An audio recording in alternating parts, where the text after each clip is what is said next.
Hello friends, welcome to my new video and I hope you all are doing well. इस video में मैं आपको GST registration process के बारे में बताने वाला हूँ, यानी कि स्टेप बाय स्टेप पूरी जीएसटी एप्लीकेशन कैसे की जाती है। जीएसटी नंबर आ जाने के बाद जब हमें ईमेल के द्वारा जीएसटी लॉगिन क्रेडेंशियल्स भेजे जाते हैं तो वो फर्स्ट टाइम हम लॉगिन कैसे कर सकते हैं, वो सारी डिटेल्स मैं आपको इस वीडियो में बताने वाला हूँ। अभी यहाँ पर आपको सबसे पहले जीएसटी की साइट पर जाना है, दैट इज़ gst.gov.in, और ये लिंक मैंने डिस्क्रिप्शन में डाल दी है। यहाँ पर सबसे पहले आपको डैशबोर्ड पर जाना है। उसके बाद होम पेज पर हमें काफ़ी सारे ऑप्शंस दिखेंगे, उसमें से हमें सर्विसेज टैब में जाना है। उसके अंदर हमें ऑप्शन रजिस्ट्रेशन का सिलेक्ट करना है और उसके अंदर हमें आगे 3 ऑप्शंस मिलेंगे जिसमें हमें न्यू रजिस्ट्रेशन को हमें सिलेक्ट करना है। सिलेक्ट करने के बाद नेक्स्ट पेज पर हमें सारी डिटेल्स फिलअप करनी है, जिसमें यहाँ पर हमें सबसे पहले सिलेक्ट करना है कि हम किस कैटेगरी से रजिस्ट्रेशन कर रहे हैं। उसके बाद हमें स्टेट सिलेक्ट करना है, देन डिस्ट्रिक्ट, देन उसके बाद जो हमारे पैन कार्ड में नेम मेंशन हुआ है वो वहाँ पर लिखना है, देन हमारा पूरा पैन नंबर, उसके बाद ईमेल एड्रेस और लास्ट में मोबाइल नंबर। ये सारी डिटेल्स फिलअप करने के बाद हमें कैप्चा डालकर प्रोसीड करना है। अभी प्रोसीड करने के बाद नेक्स्ट पेज पर आपने जो मेल एड्रेस और मोबाइल नंबर मेंशन किया है उसके ऊपर एक ईवीसी आएगा और वो यहाँ पर आपको डालना है। अभी सक्सेसफुली ईवीसी वेरीफाइड हो जाने के बाद यहाँ पर टेम्पररी रेफरेंस नंबर जनरेट होगा, दैट इज़ टीआरएन। वो आपके मेल एड्रेस और मोबाइल नंबर पर आ जाएगा। टीआरएन जनरेट हो जाने के बाद आपको टीआरएन से लॉगिन करना है। उसके लिए आपको सबसे पहले डैशबोर्ड पर आना है, वहाँ पे सर्विस ऑप्शन को क्लिक करना है। उसके बाद वहाँ पर हमें 2 ऑप्शंस दिए गए हैं, new registration and temporary reference number. जैसे कि हमारा टीआरएन नंबर जनरेट हो चुका है, अभी यहाँ पर हमें टीआरएन नंबर से लॉगिन करना है और सक्सेसफुली ईवीसी वेरीफाइड हो जाने के बाद हम जीएसटी पोर्टल के डैशबोर्ड पर आ जाएंगे। वहाँ पर हम जीएसटी एप्लीकेशन के रिगार्डिंग जो भी डिटेल्स है वो हम फिलअप करेंगे। जैसे कि यहाँ पर आप देख सकते हो हमें टैब्स दिए गए हैं, उन सभी टैब्स में हमें डिटेल्स है वो फिलअप करनी है। अभी सबसे पहला टैब है वो है बिजनेस डिटेल्स। उसमें हमें हमारा trade name, then constitution of the business यानी कि प्रोप्राइटरशिप और पार्टनरशिप फर्म और company, then additional trade name, then reason to obtain registration यानी कि किस वजह से हम जीएसटी रजिस्ट्रेशन करवा रहे हैं। उसके बाद date of the commencement of the business, then date in which liability to register arises यानी कि जिस दिन जीएसटी रजिस्ट्रेशन लेने की लायबिलिटी अराइज होती है वो यहाँ पर हमें बतानी है। और उसके बाद इंडिकेट एग्जिस्टिंग रजिस्ट्रेशन यानी कि अगर हमारा कोई ऑलरेडी रजिस्ट्रेशन है तो वो यहाँ पर हमें बताना है। अभी यहाँ पर हमें नेक्स्ट स्टेप में प्रोमोटर और पार्टनर्स के रिगार्डिंग सारी डिटेल्स है वो प्रोवाइड करनी है, जिसमें पर्सनल इन्फॉर्मेशन, उसके बाद आइडेंटिटी इन्फॉर्मेशन, उसके बाद रेसिडेंशियल एड्रेस और उसके बाद हमें प्रोमोटर या पार्टनर के फोटोग्राफ अपलोड करने हैं। देन यहाँ पर अदर इन्फॉर्मेशन में हमें ऑथोराइज सिग्नेटरी का टैब दिया गया है, that is in case of partnership firm और कंपनी। अगर हमें किसी भी डायरेक्टर या पार्टनर को ऑथोराइज बनाना है तो वो यहाँ पर हमें ऑप्शन को येस करना पड़ेगा।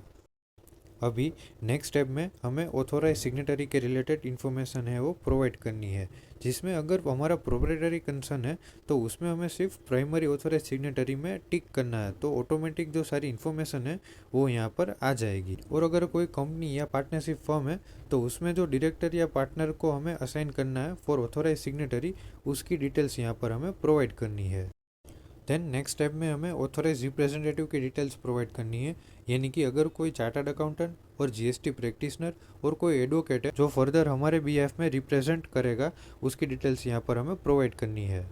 देन नेक्स्ट स्टेप में जो हमारा प्रिंसिपल प्लेस ऑफ बिजनेस है उसकी डिटेल्स प्रोवाइड करनी है। उसमें हमें हमारा वोट सिलेक्ट करना है, उसके बाद commissionerate, then division and range. उसके बाद हमें हमारी कॉन्टैक्ट इन्फॉर्मेशन प्रोवाइड करनी है, जिसमें mail address and mobile number देना है। देन नेक्स्ट यहाँ पर जो हमने प्रिंसिपल प्लेस शो किया है वो जो प्रीमाइसिस है उस पर हमारा किस तरह का पोजीशन है, यानी कि कंसर्न और रेंटेड है या हमारी ओनरशिप का है, वो यहाँ पर हमें बताना है और उस हिसाब से हमें जो डॉक्यूमेंट्स है वो यहाँ पर अपलोड करना है। देन नेक्स्ट स्टेप में अगर हमारा कोई एडिशनल प्लेस ऑफ बिजनेस है, यानी कि जो प्रिंसिपल प्लेस है उसके अलावा हम किसी और जगह से बिजनेस कर रहे हैं तो उसकी डिटेल्स हमें यहाँ पर प्रोवाइड करनी है। और उसके बाद हम जो गुड्स एंड सर्विसेज में डील करने वाले हैं उसकी डिटेल्स प्रोवाइड करनी है, और उसमें हमें जो हमारा गुड्स एंड सर्विसेज है उसको HSN के द्वारा डिस्क्राइब करना पड़ेगा।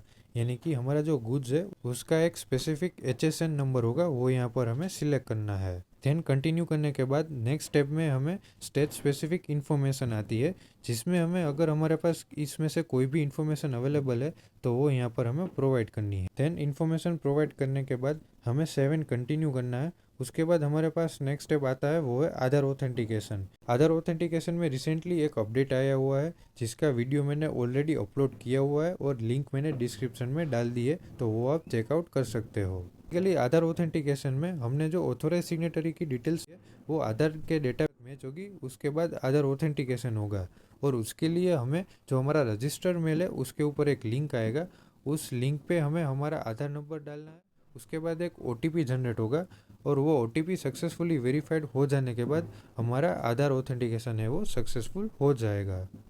देन लास्ट स्टेप आता है वेरिफिकेशन का। उसमें हमें सबसे पहले यहाँ पर टिक मार्क करना है, उसके बाद हमें हमारा जो नेम ऑफ ऑथोराइज सिग्नेटरी है वो सिलेक्ट करना है, उसके बाद प्लेस लिखनी है, और लास्ट में यहाँ पर हमें सबमिट विथ DAC और EVC करना, जो भी हमारे पास अवेलेबल है। अभी यहाँ पर एप्लीकेशन सक्सेसफुली सबमिट हो जाने के बाद सबसे पहले आधार ऑथेंटिकेशन की प्रोसेस होगी, जिसमें हमें ईमेल एड्रेस पर जो लिंक आएगी उसके ऊपर जाकर हमारे जो आधार ऑथेंटिकेशन की प्रोसेस है वो पूरी करनी है। उसके बाद हमें ARN नंबर रिसीव्ड होगा हमारे जो रजिस्टर मेल एड्रेस है उसके ऊपर, और ARN नंबर से हम एप्लीकेशन का जो स्टेटस है वो हम चेक कर पाएंगे। और यहाँ पर किसी भी रीज़न से अगर आधार ऑथेंटिकेशन है वो अनसक्सेसफुल होता है, तो उस केस में हमारा जो प्रिंसिपल प्लेस ऑफ बिजनेस है वहाँ पर विदिन 7 डेज पोस्ट विजिट हो सकती है बाय द डिपार्टमेंटल ऑफिसर्स। अभी यहाँ पर एप्लीकेशन सक्सेसफुली अप्रूव्ड हो जाने के बाद हमारा जो रजिस्टर मेल एड्रेस है उसके ऊपर एक सिस्टम द्वारा मेल भेजा जाएगा, जिसमें हमें लॉगिन क्रेडेंशियल्स और फर्स्ट टाइम जो पासवर्ड है वो हमें भेजा जाएगा।